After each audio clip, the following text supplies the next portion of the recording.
today I'm going to show you different ways to code strings in Python. So first one is single quote, which is called the minimalist. We have a name here, which is Alice, and we want to print this name. So we put single quote and our output will be Alice. And then there are double quotes called the conversationalist. So for example, we want to print a greeting. For example, hello world. So then we will use double quotes, and we can use double quotes to avoid escaping apostrophe. So for example, we have this sentence and we want to print it. For example, we have it's a beautiful day. So it's a single quote here. If we use single quote here, it will give an error. But if we use double quote, it will not confuse Python. And it will print the output as it's a beautiful day as like this. Then we can use triple quotes or triple double quotes. They are basically called the storyteller. So if we want to print a paragraph, for example, this is a multi-line string and it spans multiple lines. So for example, you want to print a story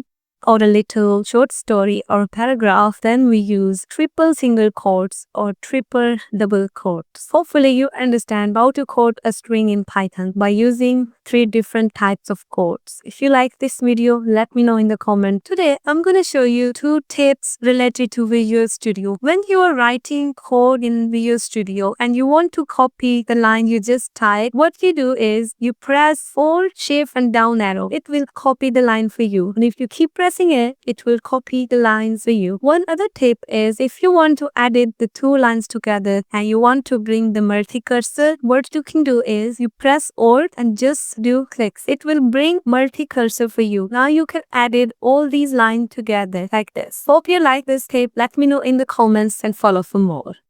Want to learn Python?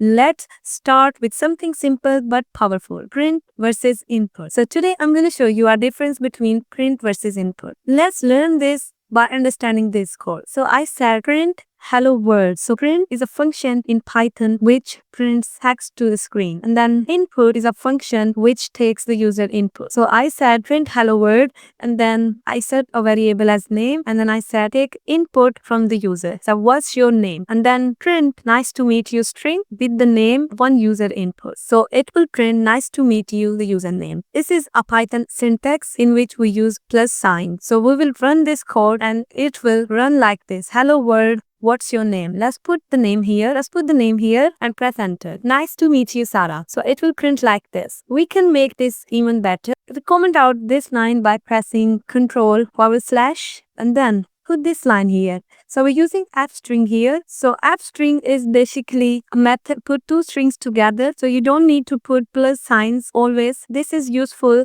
when you have to put more strings together. For example, we have name here, but what if we have age here as well, which is an integer? So by putting curly bracket around the variable, directly convert into string and it will be easy to concatenate more than 1 strings together. It's all not strings. For example, if we have age here, that is the integer. So by putting f here, we'll convert the age into a string and it will print the same result. It's just easy to read. But let's run this program. Let's put name here. Nice to meet you, Sarah. So it gives the same result. It's just easier to read and write. Try this Python code and comment your name below. Want more Python tips like this? Follow for part 2. Do you need a last minute excuse? Let Python generate one for you. So we will import a random module which will let you select the random excuse for you. So we make an array of excuses like this and then we ask Python to print a random excuse for today. Let's run this code. Excuse, I thought today was Sunday. Let's run this again. I got stuck in traffic. Make these excuses to send it to your boss. Why did you not work today? Have a friend who needs this. Comment your favorite excuse below. Follow for more Python tips like this. The real struggle as a beginner while doing coding in Visual Studio. So comment out each line. I always use the manual hash sign to comment out the line. Commenting each line one by one. This is taking forever. But then I found out a shortcut. Work smarter, not harder. So to comment out a line, just press Ctrl//. It will comment out the line for you. And same, if you want to uncomment the lines, you press Ctrl//. It will uncomment the lines for you. And if you want to comment multi-lines together, just select the lines you want to comment and then press Ctrl and // It will comment all the lines in just one shortcut. And same, you can press Ctrl Control// again to uncomment them. Why did no one tell me this sooner?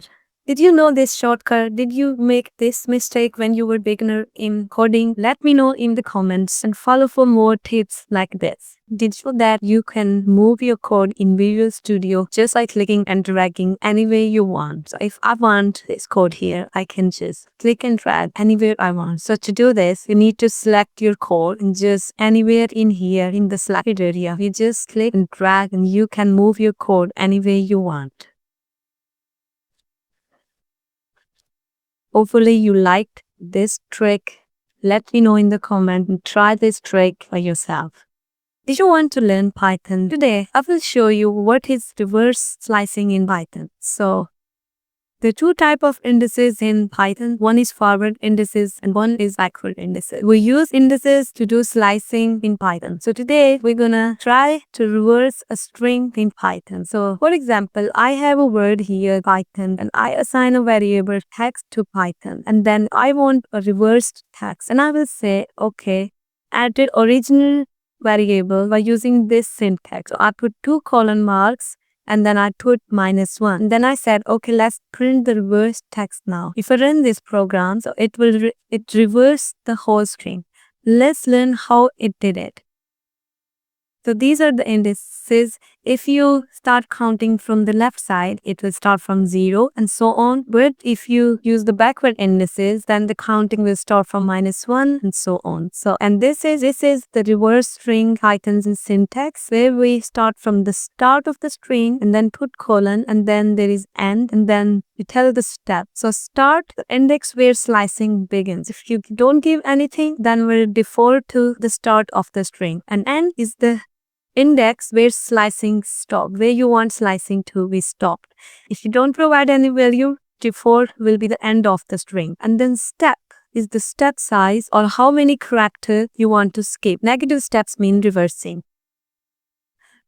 So in here what happened is start is not specified, it defaults to beginning. End is not specified, that's it defaults to the end of the string. And -1 is a negative, it's mean reverse or move backward through the string. That's why when we run this code, it gives us the reversed Python word. Hopefully you understand how to reverse a string in Python. It's very simple and very easy if you know the concept. Try this code and try more example for the reverse slicing and then you will get hold of it. If you like this video, try to write follow spelling in reverse in the comment section. Thanks for watching this video. Did you know that you can swap two numbers in Python without a third variable? So let me show you the usual way of swapping numbers in Python. So we assign a variable a is equal to 5 and b is equal to 10, and then we assign a temporary variable is equal to a, and then a is equal to b and b is equal to temporary, and then print a and b and it gives the output as 10 and 5. Let's try the one-line code in Python. Let's comment out this by using Control / and then paste the Pythonic code here. Let's uncomment it.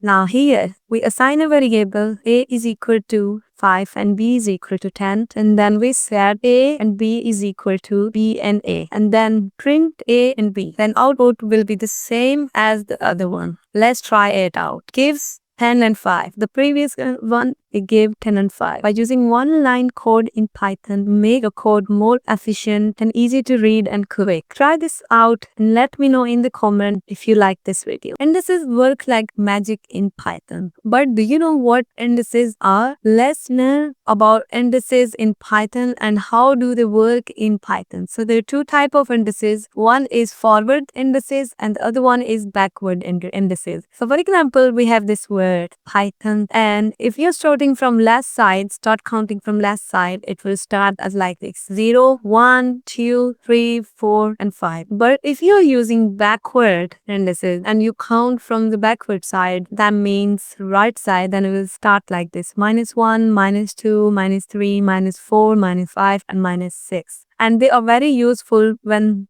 we are using slicing in Python. For example, I have a text variable and I put a string Python in it and I want to slice this string. So Let's see. Text2 is equal to print the text and the count indices is 2, which means is t. So if you count from here 0, 1, the number 2 will be t. And then if we say print text2, it would print like this. Yeah, it printed t. But if we change here to -2 and see what happens, giving O, which is -2 here. Hopefully you understand what are indices in Python and how do they work and where we use them. So we use them for slicing and so many other things. If you want tip like this, follow for more. Try this code and let me know in the comment if you understand indices in Python properly.